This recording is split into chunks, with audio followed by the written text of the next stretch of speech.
by alone inside. He's got the breakaway with the touch to the right. Goal! Everything you wanted from this debut. It's Brandon by taking a shot with the left. Goal! Isaac Friend from 25 yards out. The equalizer. Will Kidd with the touch of the goal. It's a go-ahead goal.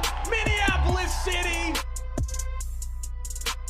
This is the People's Pitch Podcast, the official podcast of your Minneapolis City Soccer Club, brought to you by Summit Brewing Company. The Suns is out and the Guns are soon to follow, hopefully. This is the People's Pitch Podcast, the official podcast of your Minneapolis City Soccer Club. I am your host, John, and with me today is my human crutch, the Nate Morales. Nate, we were teased with the warm weather this past week, and it made it almost feel like real soccer is just around the corner.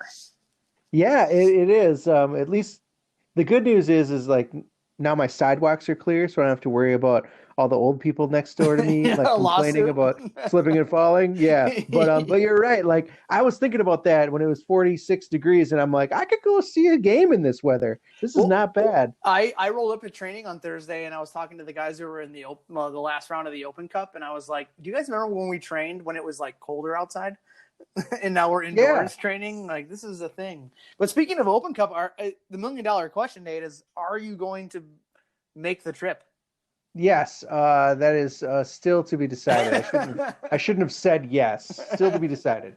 Still to be decided. Well, yep. On to other soccer topics.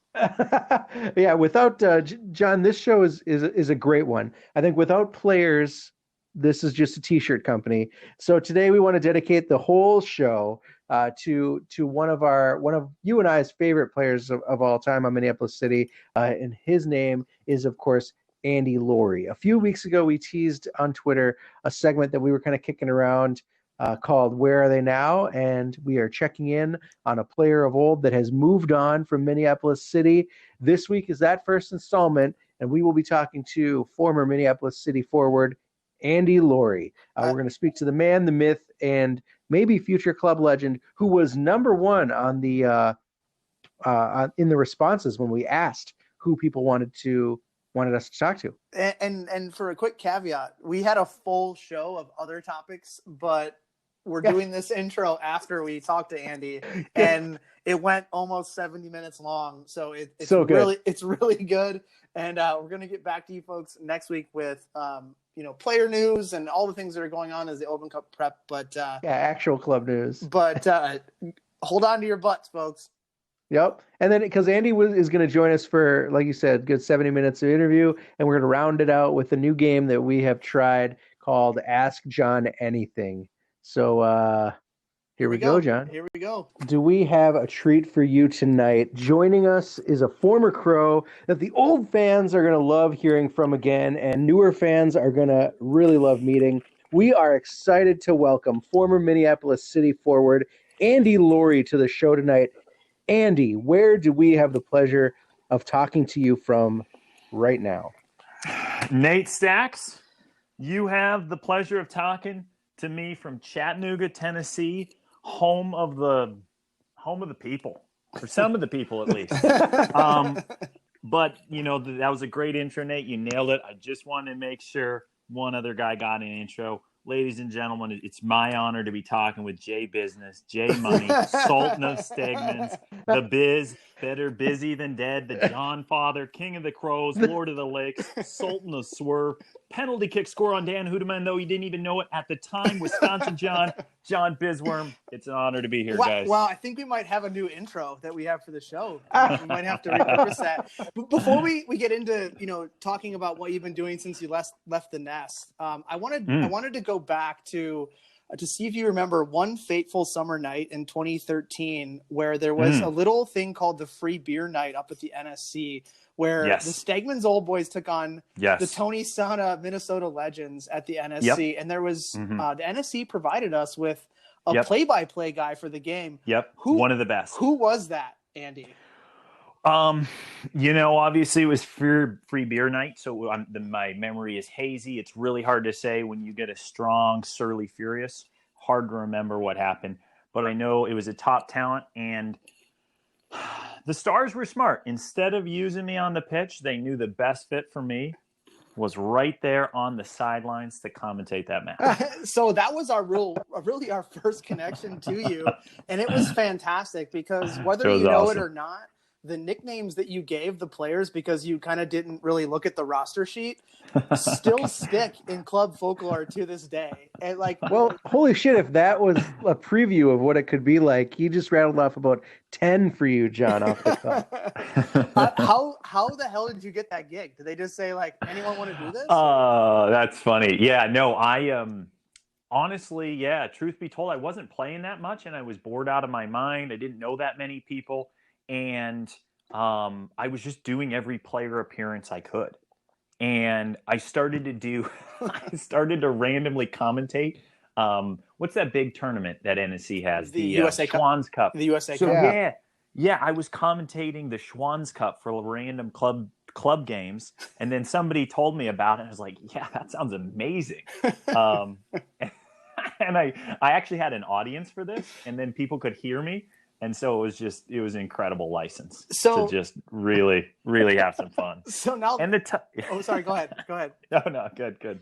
So now that that's out of the way, let's talk a little bit more about your playing experience. As to date, you're the most traveled and decorated player that we've had in our club.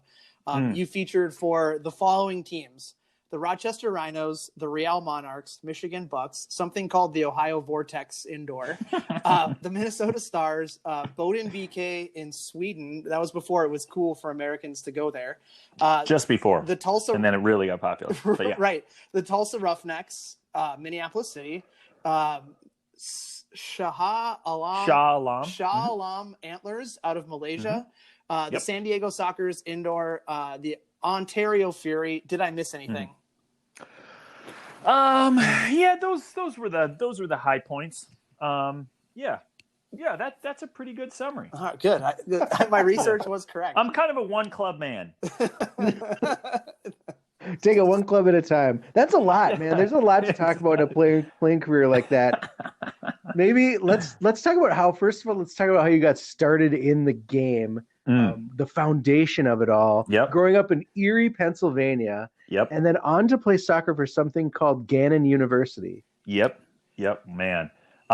Went to Erie Youth Soccer Association tryouts at 7. Need the ball in my opening practice. Got a little feel for things. My brother composed a song to make fun of me on the keyboard afterwards about how much I liked it, but I loved it. Your brother's like Gene from Bob's Burgers. Totally. He wasn't a good athlete, but he was great on the keyboard and a really creative way to make fun of me. Yeah, it was awesome. I can't remember the exact lyrics, but it was pretty good. It cut to the heart. No, I loved it. And then, yeah, I mean, 0 goals. Still a little bit mad about that rec season. Was unable to get on the board, but coach nicknamed me the Engine, Train, which I don't know is an accurate moniker, but in any case, club, and then the typical routes, and didn't get recruited a whole lot, and that was the local school. That was 1 minute from my high school, so It was foreshadowing for the rest of my career of sticking close and staying safe at home. So at what point did you say, I'm just going to one day play for Minneapolis City? Early on, 13, 14. What I really mean to say is, at what point did you say, I'm going to make soccer my path? Was it the fact that you're 6'3", you're fast, good looking, Mm-hmm. you have the ability to embarrass a defender here and there. You can hit a powerful rip with both feet, or what was truly the thing that was like, soccer's my game and what I want to do? Yeah, I mean, I just loved it. I just couldn't play enough. I remember saying I was gonna play. I said I was going to play pro soccer. I said I was going to play in the MLS, which is tragic because I got cut. But I said I was going to do that, and I remember saying that at a young age. I knew that's what I wanted to do. I always wanted to do that. And then, I mean, I did work at it. I practiced all the time, and so it was from the get. I mean, as soon as I start, after a year, once I joined club at like 8. This is what I want to do. Nice. So it's totally different these days when players want to follow a pathway to pro soccer than it was Yes, even, 10 years ago, 15 years ago. completely. What was it like for you getting started in the game, Hmm. and kind of how, I guess more specifically, like how did you start making those decisions? Like Hmm. what were the doors that were available to Yeah, be open for you then yeah. compared to now? Yeah, no, it's interesting. I mean, it kind of, everybody's got their own journey, but a lot less straightforward. So, like a couple of things I had going for me was I got a good club coach, which is, I mean, it's a game changer because in Erie, Pennsylvania, it's not really the hotbed of soccer. But this guy, Aaron Pence, he was a good Division III soccer player, but he really had a gift for coaching young kids, and he was amazing. And so I got a really good grounding in like technical ability, which we're getting better at as a country, and I think as like club in general and DA and all that stuff. But he did a good job where I think probably a lot of people in other clubs wouldn't have gotten that. So he really nailed that in. But I just played. There was two local clubs. I stayed with that club for 4 years, and then the one club was better, so I joined that club, and I stayed with them. I mean, that was your option. Cold-hearted. Yeah, ruthless. Though we played ice cold. It was always about the money. Um, we played against Darlington Nagby growing up. He was on the internationals team, so they beat us like 8-0 or 10-0. They had Mike Nanchoff too, who got drafted.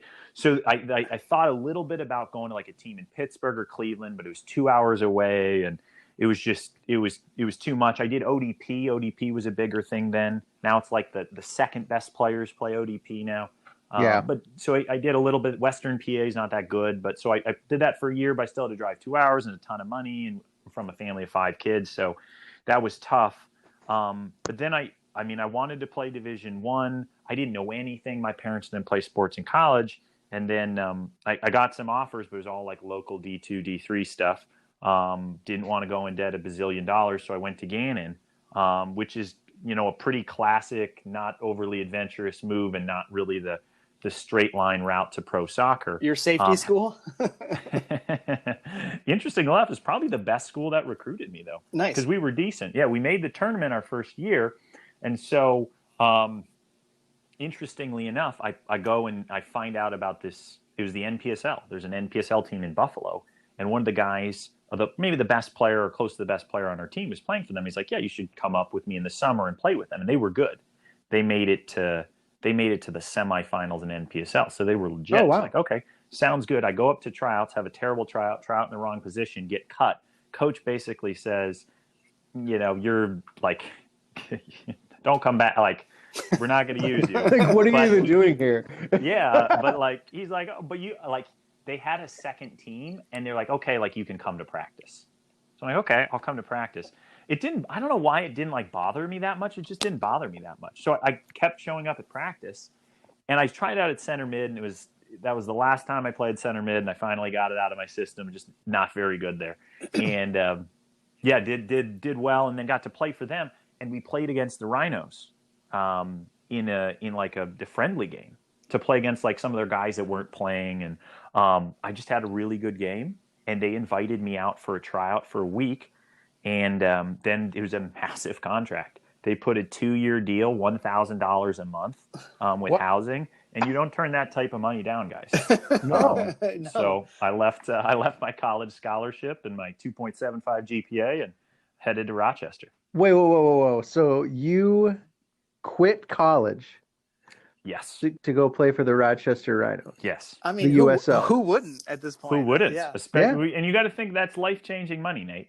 If you invest that in a 401k, all of it, but pretend they didn't tax you, and in 45 years, you could buy a new car. You got that. I mean, still, that's got to be something that's like out of nowhere. They just came at you with this offer based on seeing you in one game and then a week of tryouts.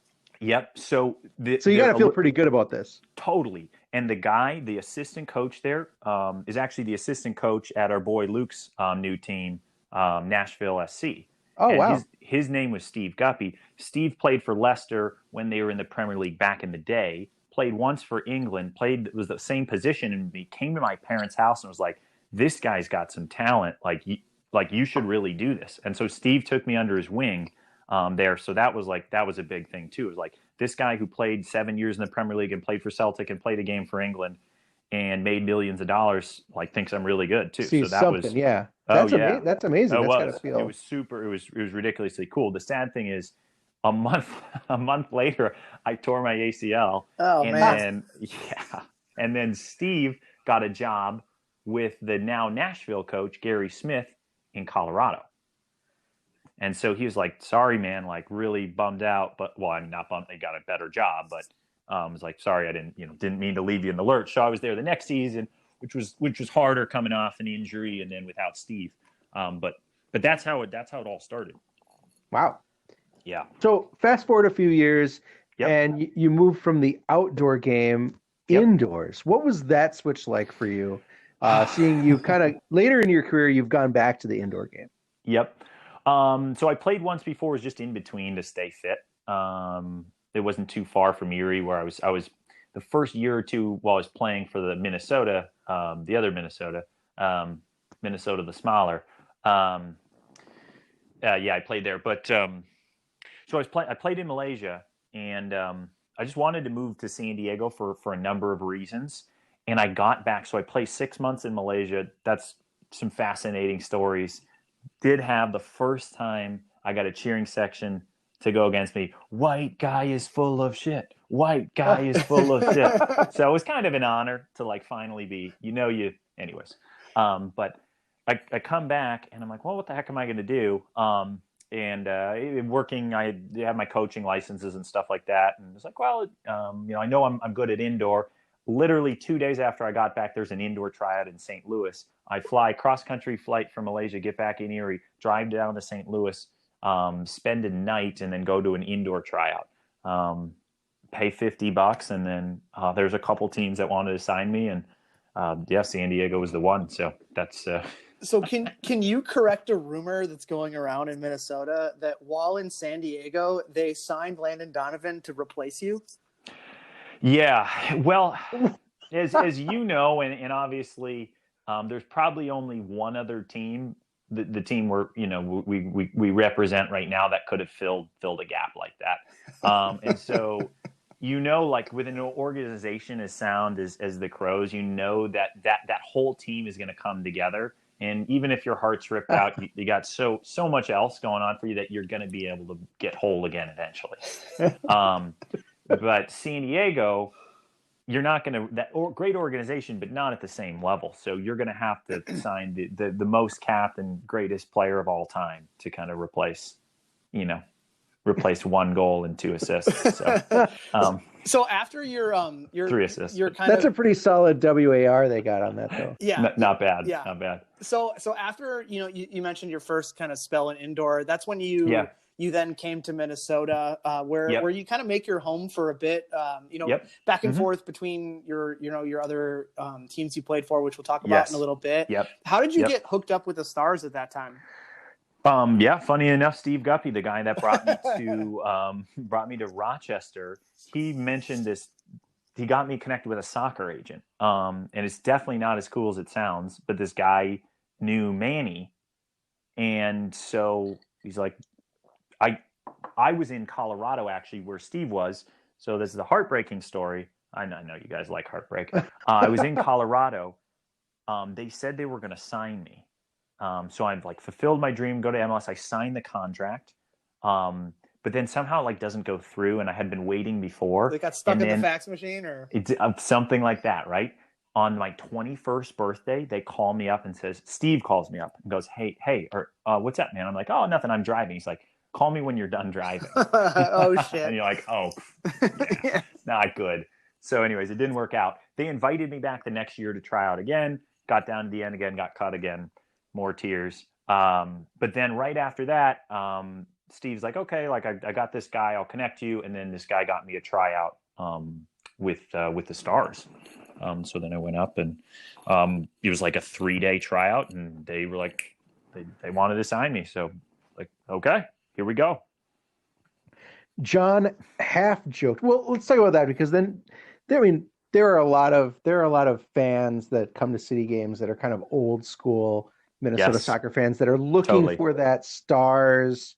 They're looking for that stars. They're looking for that thunder kind of Connection atmosphere, and feel. right? Yep. And the connection only kind of made it better. When guys like you were playing, guys like Yes. Coleman were playing, things like that.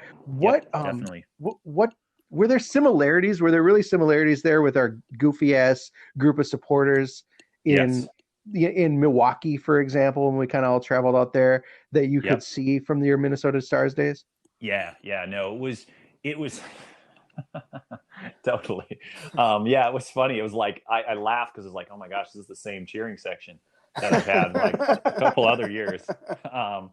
No, it was funny. I mean, there were some of those fans that they were great fans. Like whether I played or not, whatever, like we get a picture every time. She's like, oh, like let's take a picture with me. I'm like, okay. And cause we had our like after game spot that we would all go to, you had to go. And so I mean, there's probably one fan that I might have taken a picture with like 25 times. And then I'm seeing some of these same fans again and like kind of doing the same thing. It was great. I mean, it's cool. And I mean, it's amazing. Like so cool to see how well Minnesota United has done. That's amazing. The stadium's great and all that stuff. But it's the one thing you lose is you're obviously not going to be, hanging out with the players every weekend. And you don't have that special intimacy. So totally. Yeah. Very similar. So John half joked that you went to Sweden, but you did before it was cool for Americans to do so. Yes.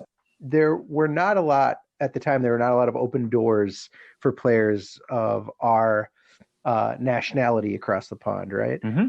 Tell us about how this trip to Sweden or this move to Sweden came about, and kind of like where you lived, what that looked like, and what the game was like over there at that time. Because you finished your time there with like, you had a solid career in Sweden. 21 goals in 41 games. Yep. So,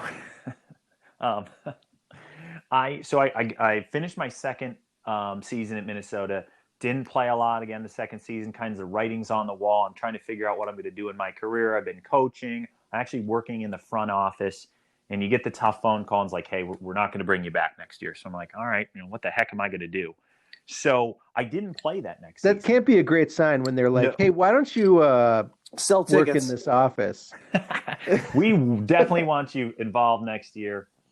Away from the field, though. No, it's tough, but I mean, I knew it was coming, and I think there's more. I don't know if I was in a good spot with my game, and it is what it is. But it's not a fun phone call. So that next season, I was a little burnt out on soccer, and I just coached, and I was playing in the men's league. So I was playing for Ryan Manning's men's league team.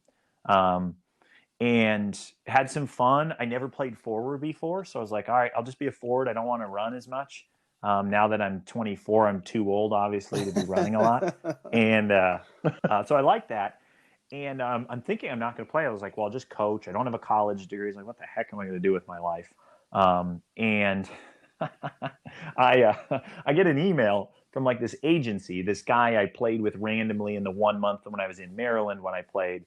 Runs the soccer agency, and he goes, like, Malaysia, like, you could make tons of money. They're looking for players. Come on this trip with other guys that are looking to play, and we'll find you a team. Now, trust me, this is getting back to Sweden. So I'm like, this sounds awesome. Because guys the minimum salaries are like $6,000.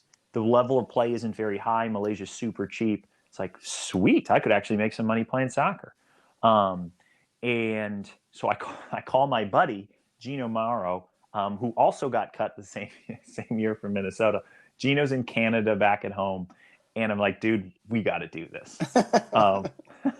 We're going to Malaysia. We're going to Malaysia. Totally. Like church mission trip, but you get to play soccer. Yes. So we go to Malaysia. And I can't even tell you how much taller I am than everybody else. It's unbelievable.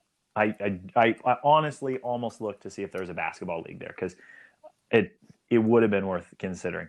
But did really well. We killed the teams that we were playing. But come to find out that there's only 3 foreign spots. So it's really, really, really, really, really hard to get on a team. Not because the level of play is so high. It's just they're restrictive to foreign spots. No one gets signed on the trip, but the guy who ran the trip's like, hey, I've got this connection. That's like the MLS, though. How many designated players are you allowed? Well, DPs, but there's like 8 or 9 foreign spots. But yeah, same. Yeah, it was super restrictive. So anyways, this guy's like, yeah, I got this team in Sweden, which like couldn't be more of a contrast because it's like 90 degrees and hot and humid. He's like, yeah, I've got this team in northern Sweden, parallel with Alaska. Any interest? I was like, yeah, okay. And then my buddy, Gino, he's like, same thing. And so then I don't hear anything for a couple months, and I'm like, I don't know if this is going to happen. And then I get a call. It's like, book your flight out in a week. And then it's not even a guaranteed contract. I got to book my flight, but like, he's like, you'll probably get signed, but you don't know. And so I have to bring all my stuff, like assume that I'm going to get signed, but not book a return. But ended up doing okay and got signed and then had a really good season. But we were, parallel with Alaska, way up north, and just playing like small local town of 10,000. You can walk from one side to the other in 20 minutes. You got the 24-hour sunlight, super quiet, coffee, cake, not a whole lot going on. Bus to these other local tiny towns, really beautiful. Good setup. The arena we played at was amazing, 6,000 like professional. This team used to be a little higher up in the leagues, and so they had this amazing stadium. But no, did well there, and wow. It was really interesting. I enjoyed my time there and had a lot of fun, but it was just so small and like it was like soccer and nothing else. Not much to do. Probably too much Netflix. So it's all right. Yeah, that's all right. No, so it was good. We kind of we were a little bit careless about talking about your time in Tulsa. So we're gonna get. We could kind of. I should say we could care less about your time in Tulsa. Fair enough. The Roughnecks are dead. I appreciate your brutal honesty. I love it. So we'll get to the meat of why we're talking to you today, and that's Minneapolis City, of course. Yes. Our connection, our mutual connection. No doubt. What were you doing at the time that Minneapolis City was formed, and how did you hook up with us? How did I do it? So played at Tulsa. The next year they invited me back. Now halfway through the season in Tulsa, I tore my ACL. Other knee. So I live a balanced life. So so they invited me back for a tryout. It's kind of late. I'm unfit. Didn't go great. Tough phone call or tough whatever. It's over. So I'm back in Minnesota where I have like some coaching that I can do. And I'm like, well, what the heck am I going to do now? But I'm coaching. So I've got like a steady coaching gig. So I'm doing that. And I can't remember what happened. I don't know if somebody said something about the team. I had a couple buddies that played for Minnesota United had a second team. So I'd heard about something like that. I was like, I don't know if I want to do that or I don't think. And then our friends with Donnie and Minneapolis City was training at the Dome. And so there's like, these guys are like coming and practicing. I was like, well, okay, I mean, I still like to play. I'll go to practice. And so I showed up at practice and, it was even before that. There was Biz, you were playing and Keith was playing and it was just like a kick around. It was like almost like a Stegman's kick around. Yeah. Yeah. And so I showed up like Stegman's kick around and then there was like these practices. I'm like, well, it's free competitive soccer. It's fun. It's late. The practices were super late. So it worked with the coaching schedule. And, and it seemed like a good thing. Which having been around like a number of teams, it was minor league soccer and kind of minor league soccer in general is hard to,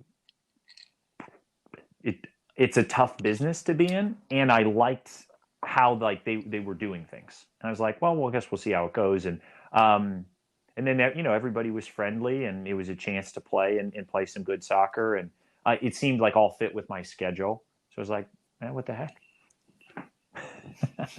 All right. Well, the early days were super weird, for sure.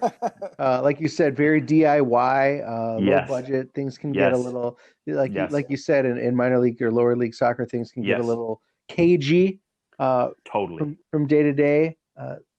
Definitely had this budget like rent to play in the barnyard. We had a group of recent high school grads, basically 17, 18-year-olds. And then you and Ben Wexler as kind of the senior members of the team. Yep. What was that year like from your point of view as not an old man, but the old man on this team of little weirdos playing on a lumpy field?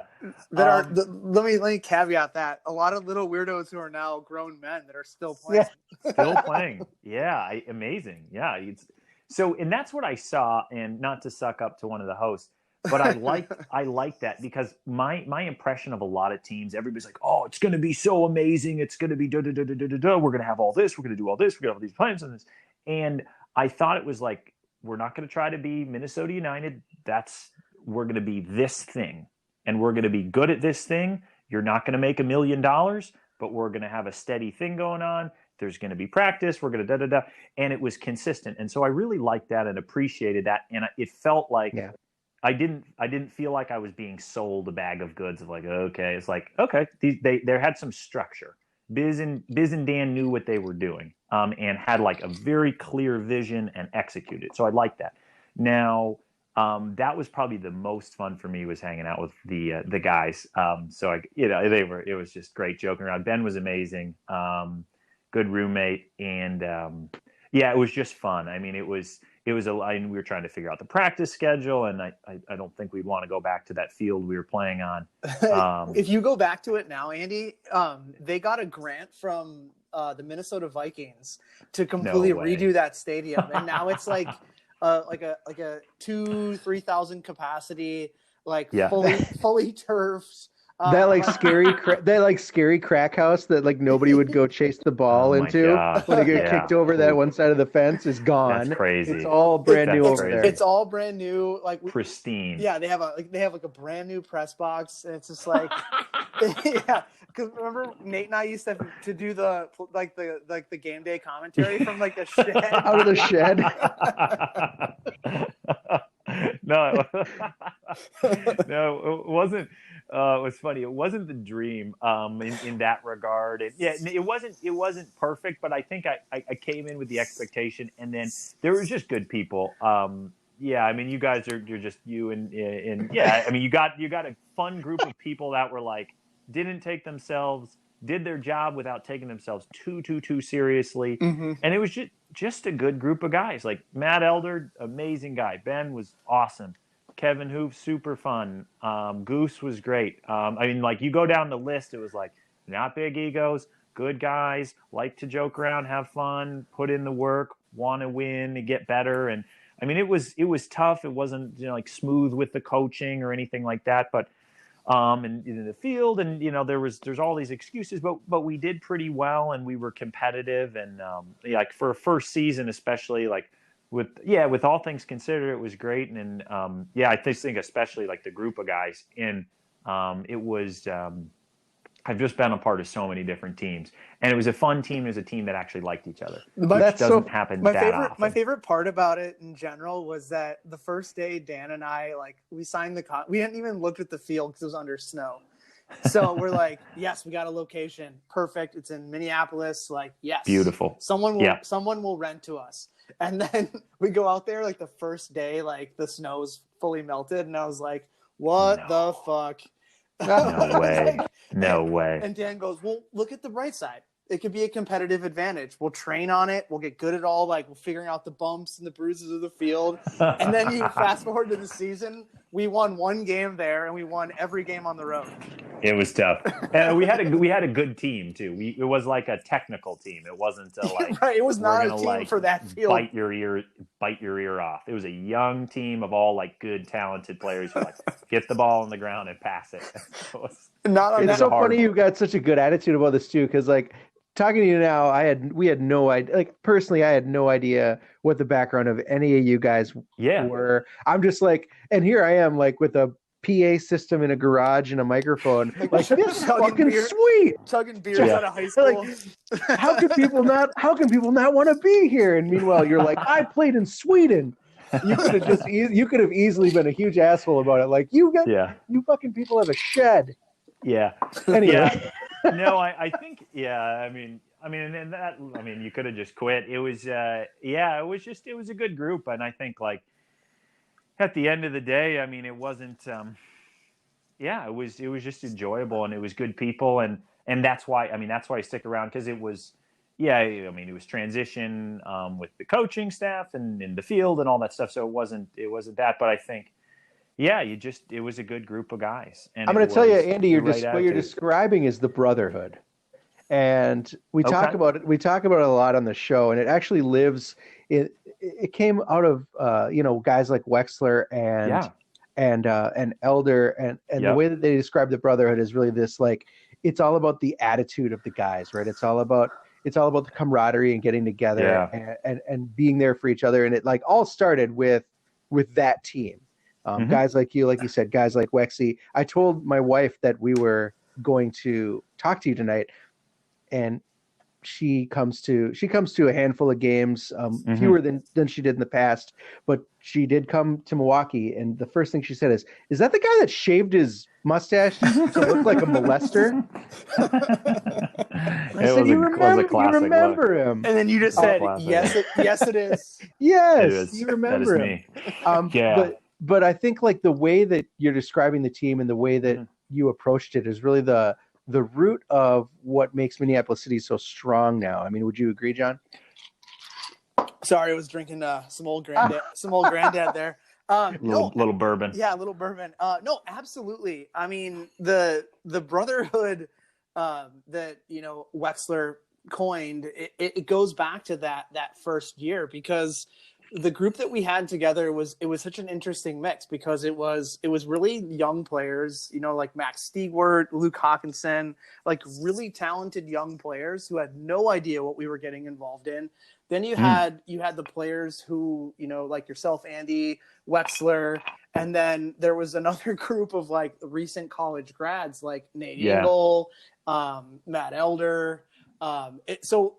You needed to have something that brought it all together, and it was the fact that everyone was like, "Fuck it, we're just gonna play good soccer," and and it goes back to our Stegman's roots, where we just have a hard and fast no assholes policy, and it truly is what makes a good locker room environment that makes players want to play together. Yeah. So Andy, do you much like people tend to do when they're drunk and alone in Malaysia, do you ever just like open up Facebook and take a look at your old club? Like, do you have a chance to follow the club? What much? Do you watch match streams or anything like that every once in a while? Just like, I wonder what those guys are up to. Wonder what those guys. No, I do a couple of checks. I do a couple of checks every year on the season, see who's in the roster, see how the season's going. So no, I wouldn't say that I'm tragically, I wouldn't say I'm a regular watcher of the live stream, but I stay abreast. It's been interesting to really interesting to follow, because it seems to have just gone it just seems to have gone up as far as a little bit more organized, nicer, smoother. The continuity on the team is ridiculous, absolutely absurd, almost unheard of. To get that many guys to like that is, I can't even tell you how rare that is. Like, I mean, we talked about that earlier before you got on. Like, we've got two guys, Aaron Olson and Will Kidd, who are about 100 minutes away from one game away from 4,000 minutes with the team. Yeah. Like that kind of, I guess Elder isn't far behind. Like that kind of, like you said, that continuity is super rare at any level. Yeah. No, you don't see it, especially like, I mean, in all those teams, I mean, I don't know, every once in a while there's like one guy that'll stick around for like 4 or 5 years. But you got and Kevin's still on the team, right? Yep, Kevin's still on the team. Kevin, I mean, those guys have been there. Max, it looks like he took a year off, but he's on the team since the beginning. Yeah, like you said. Will, Aaron, Wex, he's hanging up the boots. Yep. He actually just got recently voted into the first class, which of the Minneapolis City Legends Club that we started this year. Deserved. which I'm sure you'll eventually get on the ballot for that. But yeah, I'd be like Larry Walker from the Rockies, kind of last ballot, squeeze in. right, exactly. Remembered more for that one season, but so that's what I'm banking on. I'm hoping the voters, really. Yeah. And then there were, guys like Tim Wills, who, was a Stegman's guy who wasn't around a ton in the first year, but was still around. He also was voted into the Legends Club this year. Trying to think who else. And you got like four Legends Clubs coming as soon as they hang out of the book. Matt's a first ballot. Aaron's a first ballot. Yeah. Kevin's a first ballot. I mean, it's just like it. Yeah, it's pretty cool. Right, you exactly. Got literally living legends. Yeah, absolutely. So before I ask a few of my Minneapolis City questions, do you still eat like right before you play a game? Because I remember you sent me on like the biggest, wildest goose chase for our first game in Milwaukee. Because, Jimmy John's, baby. Yeah, to get you Jimmy John's before that game. Is that still a thing for you? Because I remember you were like hard and fast, like I cannot play unless I eat Jimmy John's. Yeah, no, it's funny. Every team has this like specific feel, like, and it's based on the coach of like, we eat, X hours, but most people like to eat like 5 hours before the game. And I'm a big guy and I'm just way too hungry by the time, like, it's like that. I feel great. And then like about 2 hours before the game, it's like, okay, I'm hungry, but it's like, okay, it's time to get dressed and go warm up. So I really like to eat like 2.5 hours, 2 hours before the game, which is not common. And so that doesn't even sound that drastic, John. You made it sound like he eats like he's just slamming Jimmy John's in the locker room and he's like, let's fucking do this. Well, that particular day, it was like, when are we going to eat? And I was like way too many beers deep, and I like probably shouldn't have driven a car. And it was like, you're from Wisconsin, where can I get food? And I was like, there's a Jimmy John's not far away. You're like, here's my order. And I'm like, all right, man, I'm in. So I think given your ability, and maybe a slightly different system that we play now with the players that we have today, we probably would have added to your goal tally a bit more as you were with us. But there's one game in particular that I think you went like total beast mode on, and that was the club's ever multi-goal game that you had against the Minnesota United Reserves. Yeah. Was that, in your mind, your best game as a Crow? Definitely. Yeah, no, I was definitely best game. No, it was nice. Got to take a penalty early. It was just clicking. It's funny how that happens some games. And I think it kind of suited us that game because their makeup was pretty similar to ours. And it was a team, they wanted to pass the ball around and so I think we struggled against teams that were just like, we're going to boot it and we're going to kick you and this field's not very good.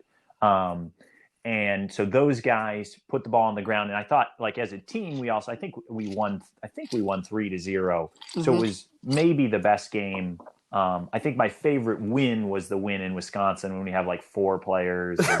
We went to Culver's and Hooteman almost got in. It was like I 170. I coached the team that day. Yeah, you coached the team. It was 175 degrees. And that's my favorite win. Because that was just like that was great. When you win on the road, do we have one sub? I think we had one sub. And it was Hooteman. Okay, we didn't have a sub. There's no subs. Yeah, it was Hooteman. And we talk about it all the time on the show. That was the game where we picked up Sam Forsgren from the airport. Yeah. And he had never played before, and he was borrowing boots and gear from his brother. Rolled out of bed, berries two great goals. Yep. Yeah, it was.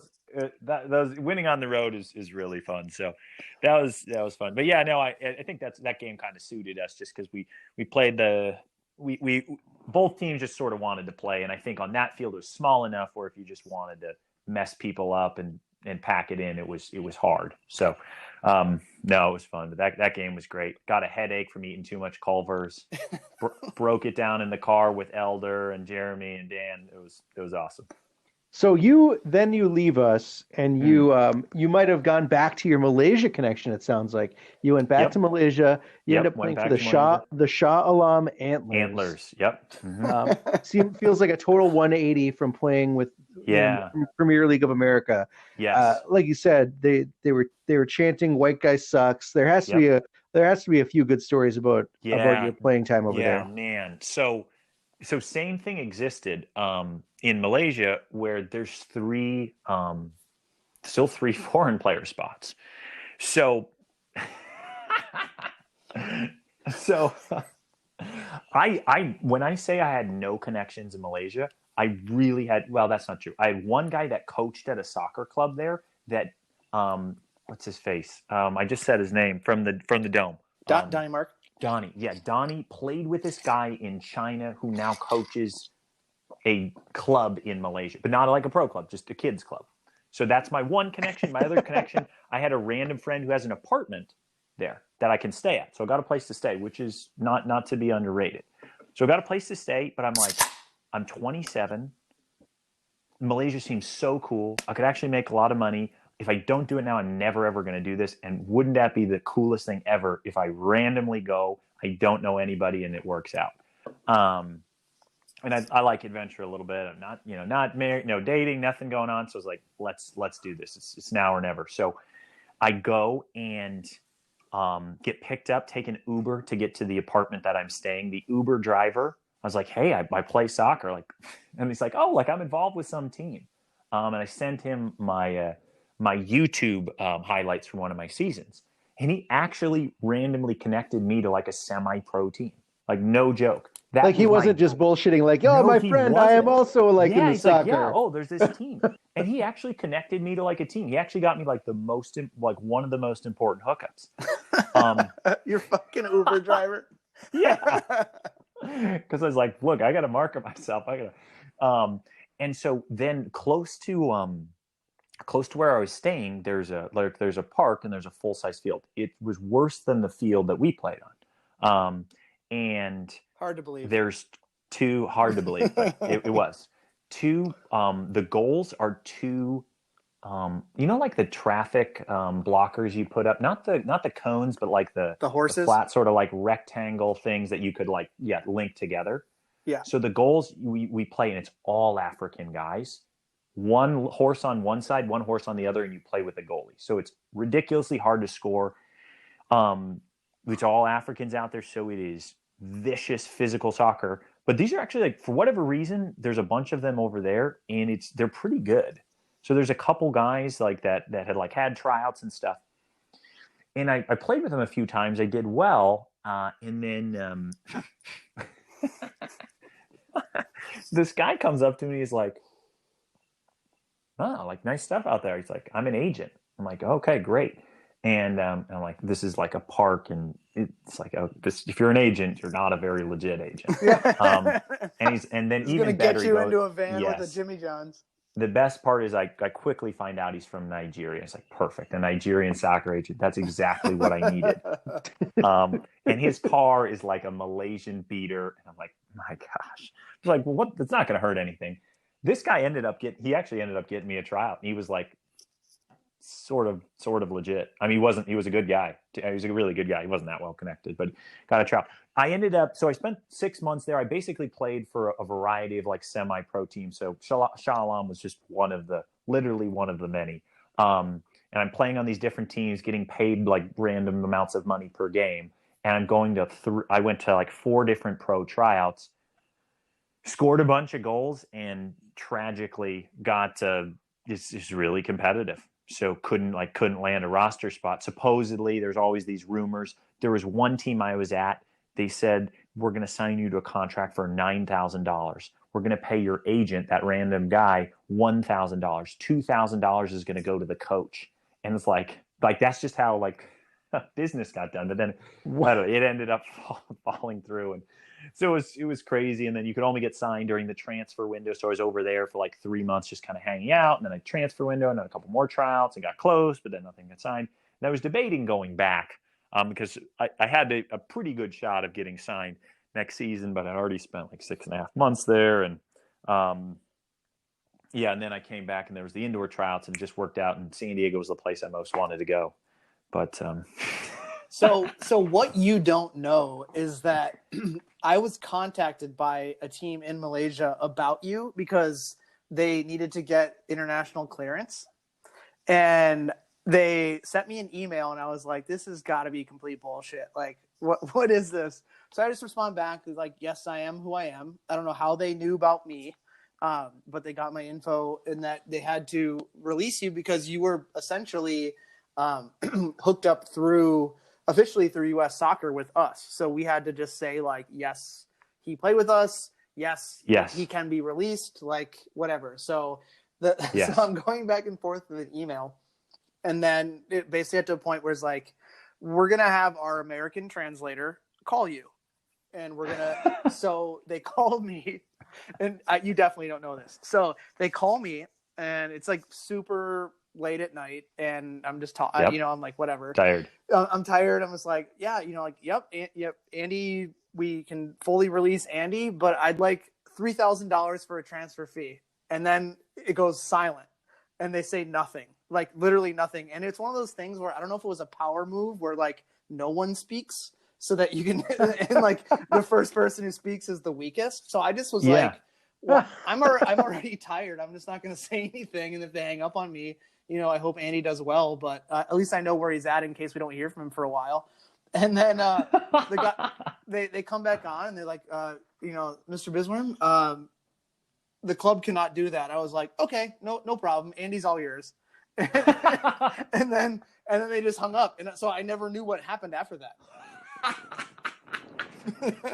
That's amazing. Yeah, so that's awesome that you asked for a transfer fee. That's incredible. I mean, what I've learned throughout all of this stuff that I've done in soccer is that if you don't ask, you're never going to get something. So I was like, I'm not going to be like, nope, hard and fast.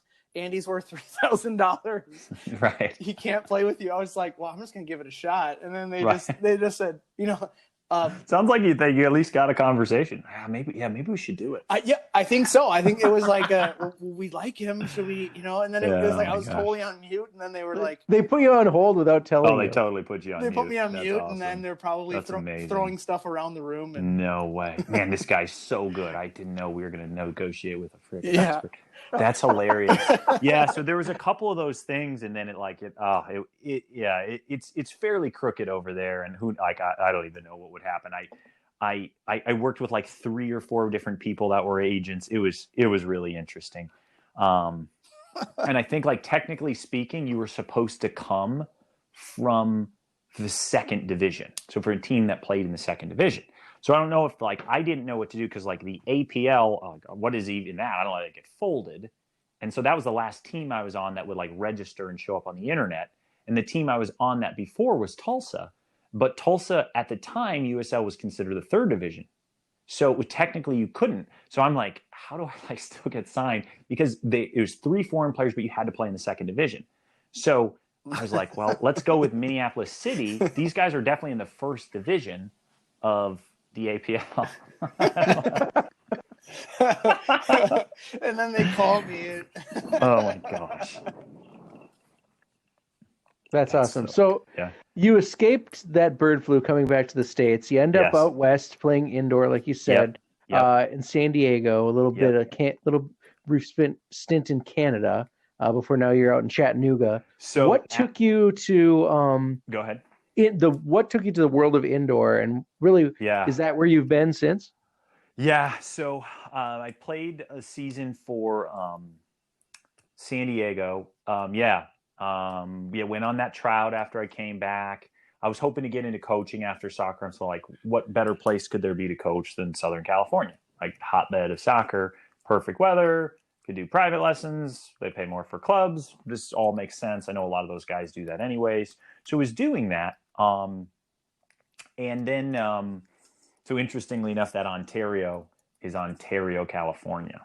Oh, so it was not as glamorous. It would have been way cooler if it was Canada, but so it was an hour and a half away. So it was almost a local team. So I played for the Sockers, and then Landon Donovan got in the way.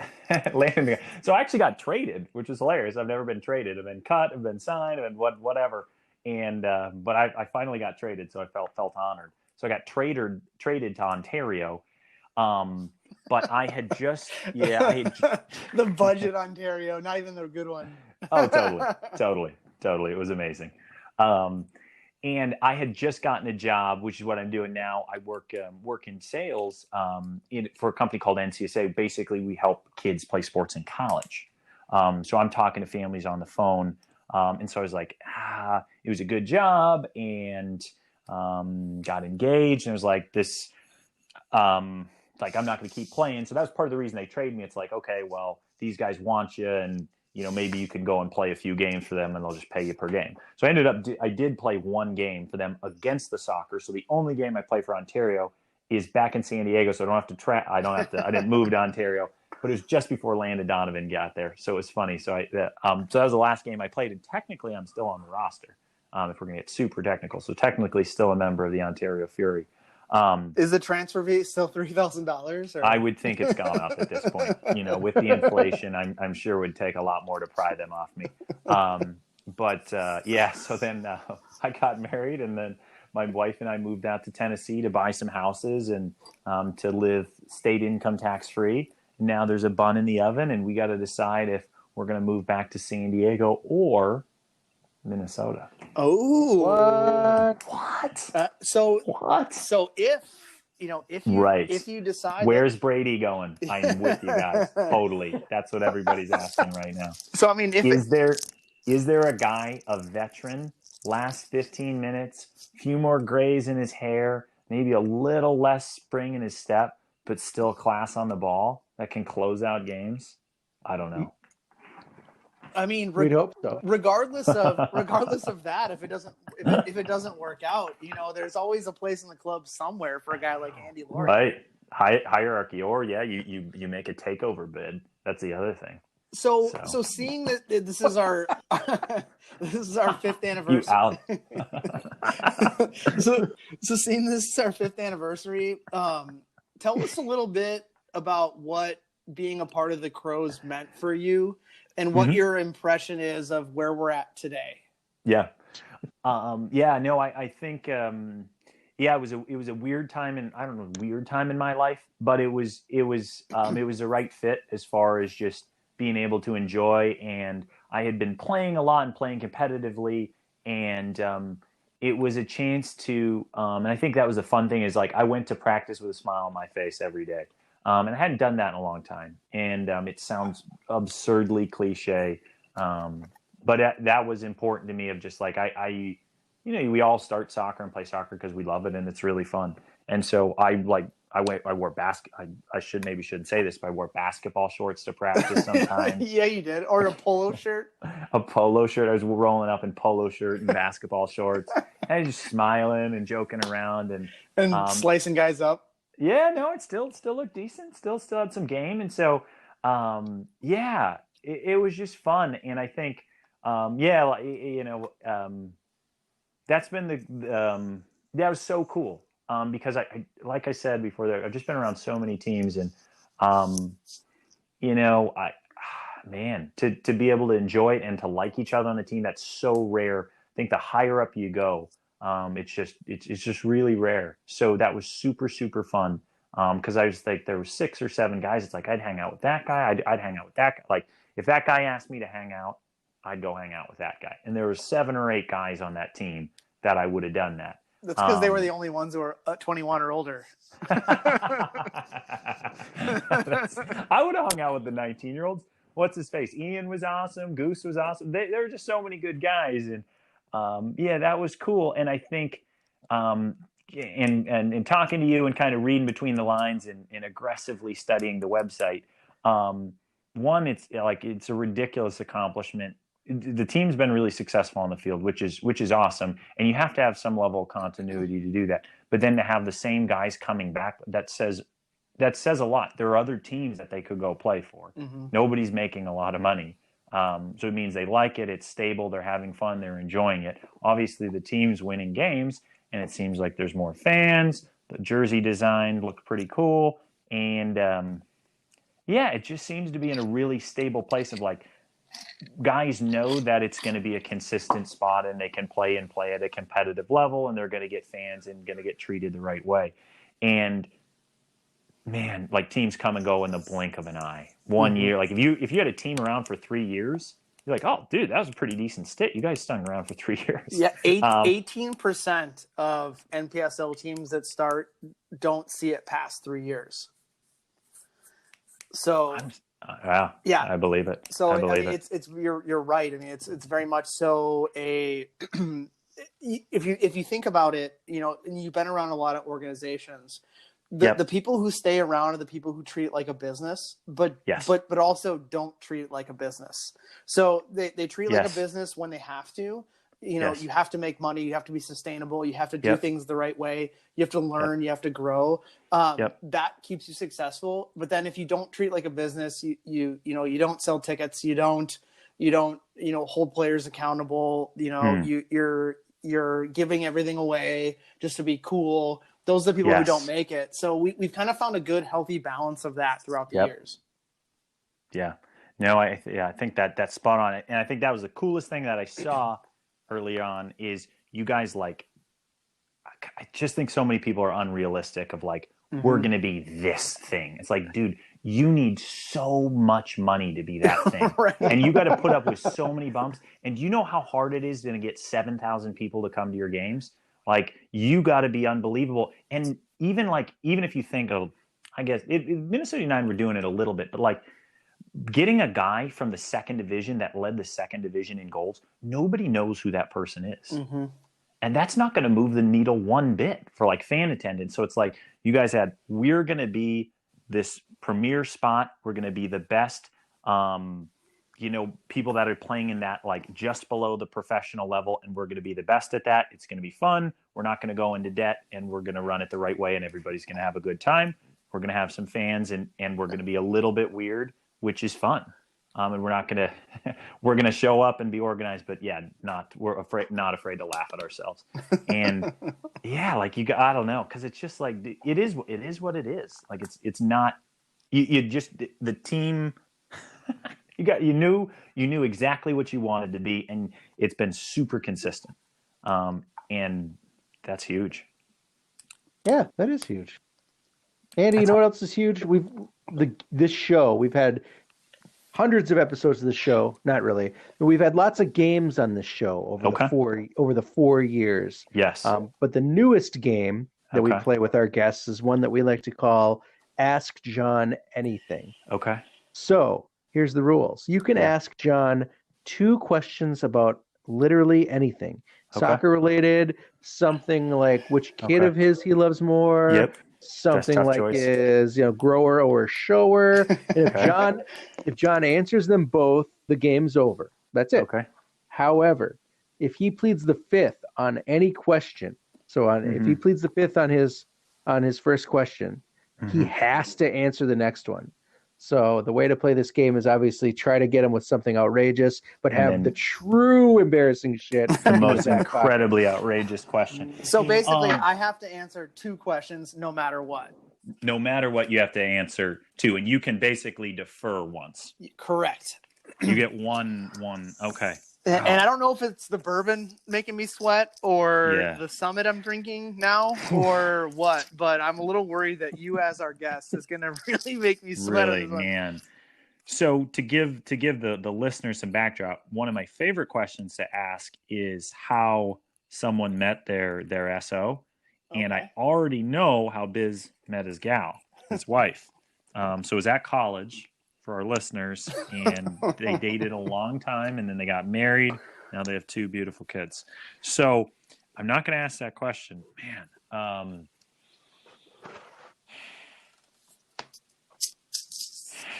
I can only imagine what's going through your head in the hills of Tennessee.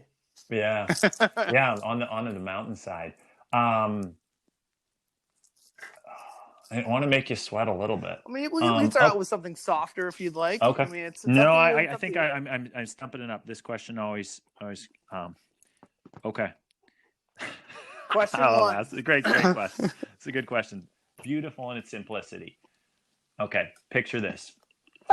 There's a man in a shirt and tie, sunglasses, dark hair. Appears he's good looking, but swarthy features.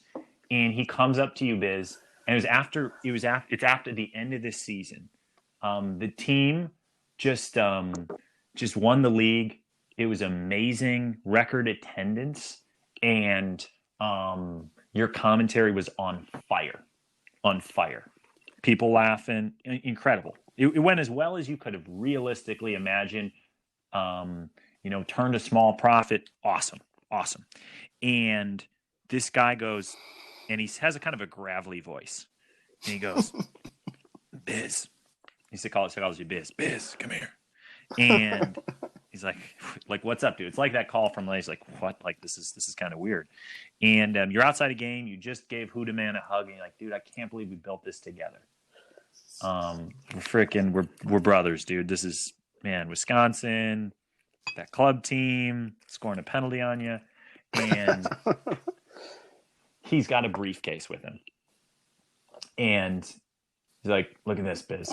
And he opens the briefcase, and he says, Biz, it's 100 large.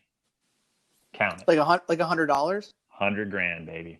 100 grand. No, $100. No, $100,000. And he says, Biz, $100,000 to walk away from the Crows. Can't tell anybody. You can just say, one post on Twitter feed, guys, I'm resigning. Can't have any involvement with it for the rest of your life. It's tax-free. $100,000. Okay, so you want my honest response to if someone offered me $100,000 to walk away from this. Yeah. Basically, no strings attached. No strings attached. The answer would definitely be no, because I feel that you can't be a true owner of something if you're willing to just walk away from it for a dollar figure. So the same question could be asked for, any business owner that's out there, that they say, here's $100,000 for you to walk away from this. And then at that point, it's the true identity of a person comes out, because if it's something that you truly built and your mission was to sell in the beginning, to get to a certain level to sell, then the answer is yes. But for me, as part of 1/3 of the brain trust that started this, my whole goal is not to sell. I would rather break even and move forward and then potentially fold than to sell out for $100,000 and leave all the people that are involved in it to wonder why I left. Answer number one. That was Second good. Question. Second question. Take. Very good take. Dang, that was good. Was the build up long enough to the question, or do you want me to build up a little bit more? A little more backstory? Because I can definitely do that. At this point, the microphones have changed, so it's up to you. Okay. Man, I think man, there's just too many.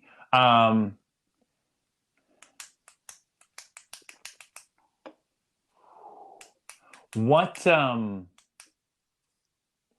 would you give to be Bizworm in Germany at the peak of your powers? Actually, I want a dollar amount. I like dollar amount questions because they're fascinating. How much money would you pay? No, Andy, it's got to be like a life sacrifice. This has to be like Scrooged or something. I like the club loyalty. That's you back peak of your powers. Like whatever week you played the best soccer of your life, you get to be that guy. And how much money would it take? But you keep everything you had. Married, great kids. You're also the owner and the main man and all that stuff and commentary. You get to keep everything in your life, but you get to be on the team for a year at your level. You get 1 year and then you just revert back to what you would be in a year. How much money would you pay to have that? Well, the logical answer that I immediately go to is zero, because I could do it right now if I wanted to. Yeah, that's what I'm talking about. I mean, to a dollar figure to play for Minneapolis City, tickets are $10. we play about 7 home games. I'd say $100. Wait, Andy, don't you mean like a dollar amount to be back in Germany playing for Kaiserslautern? Or do you mean Minneapolis City?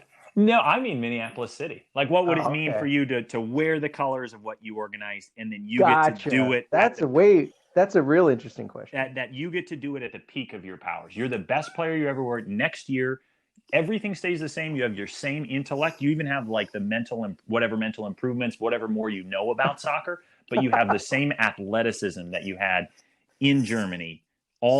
Same recovery time. You're 24 or 20. You're 23. How much would you pay to have one season? I would say $100 because it's about $10. it's $10 a ticket. Buy a ticket and watch the show, baby. That's not very much. It doesn't have to be, as long as I'm happy. That probably speaks well of the place you're at. That's funny. Cool. $100. I'll say he went really easy on you, but Andy, thank you so much for joining us. I know it's are you Central Time out there? It might be a little late for you, but it's Eastern Time, but I'm always up late. I talk to people when they're free. Eastern Time's the latest time zone to do it. So you're talking to the night owl, man, the night hawk. All right. Well, great nickname, the Nighthawk. The Nighthawk. We appreciate you, man. This has been Andy Lorei coming at you, the Nighthawk, all the way from Chattanooga, Tennessee. Andy, hopefully, if you do end up moving back with your family to Minnesota, you will get in touch with us, with John, with me, and with the club. It'd be great to see you again, and great to have you in a game day experience for sure, especially your play-by-play nickname skills. That's true. That's a good point. I'm not trying to write any checks I can't cash because I don't make any decisions. Hey, but Nordo and I would absolutely do a 3-man booth with you. That would be pretty sweet. I'll definitely be back at some point. It just depends. No matter what, because we've got a couple weddings to go to. Dang. Well, you better look at the schedule. It's going to be released pretty soon. Schedule. That's right. I did. March 24th, baby. That's the big one. That's the big one. On ESPN Plus. On the Ocho, baby. That's awesome. No, guys, thanks for having me on. That was a pleasure, and I certainly will hit you up. Man, that was super fun. You guys are doing good work. Keep it up. Thanks a lot, Andy. Thanks, Andy. You got it, guys. Take care. Thanks, as always, to our show's sponsor, Summit Brewing Company. Is it Maibach, or as I like to call it, Danger Box season? It surely is Danger Box season, folks. Summit has just announced that Maibach is on the way. It is their classic take on a classic brew that's easy drinking and packs a powerful punch. It's starting to pop up around town, and it will get you drunk. So if you see it at your liquor store or on tap at your favorite swig house, make sure you get some. Summit, it's a more meaningful brew since 1986. Swig house. If giving back to the community means a lot to you, maybe it's time to give to the club that gives back. Minneapolis City is a 501c3 that provides a safe, reliable, and fun environment for young people to play this beautiful game. Look for us all off-season hosting play events in partnership with community centers around the city, and consider a tax-deductible donation to a true city-focused organization. It is never a bad time. It's a great time right now to become a Minneapolis City member. For less than the price of 2 full tanks of gas, $65 is going to allow you to support the club and get some cool stuff in return. Of course, you get that exclusive membership scarf. Have we announced what the scarf looks like, by the way? We haven't, but also 2 full tanks of gas will get you back and forth to your favorite swig house whenever you know please. No, we have not.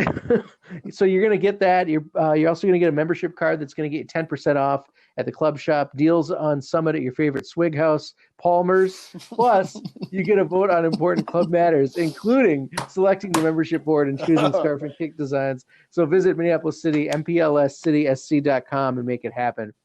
If there's anything you want us to cover in the off season, let us know. If you got the hard-hitting exposés that you want us to undertake, send us some mail. It is easy. All you got to do, hit us up on Twitter at The People's Pitch, or through email at mcscpodcast@gmail.com. Every question, comment, and concern is welcome. And finally, as always, you hit the club up at MPLSCitySC on Twitter. And that is all for this week. Thank you to the Andy Lorei for joining us the Nighthawk, as it is always a good day when Andy is involved. Thank you so much. That was John. I am Nate. And until next time, you got hoofed. Poster burning maple weeds, cradle major keys. Thinking back, I've been major since the minor league. So supreme, too much sauce off my olive NMDs. I could staple steez, bend the goat so I get the cheese, never fall. Rake them leaves and make sure every moment gets seized. I went through like a huge electronics purge. Like I had like the original iPhone. And, oh my God. Like I had so much shit. So I went. Yeah. There he is. Are we live right now? Do I have to come in with my boiling take right now, or do I hold off? No, do it. What do you got? I mean, I'm only going if we're live. Otherwise, I'm playing nice. But hey, man, how you doing? I'm doing well. Got a beard, man. A dad. Well, yeah, a dad. Not baby's not out, but yeah, I'm doing well. Doing well. Nate is a recent new father as well.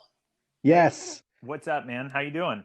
I'm good, man. I'm good. Yeah, we have a 3-month-old. So any tips, I'll hook you up. That's awesome, dude. I was just looking for more parenting advice.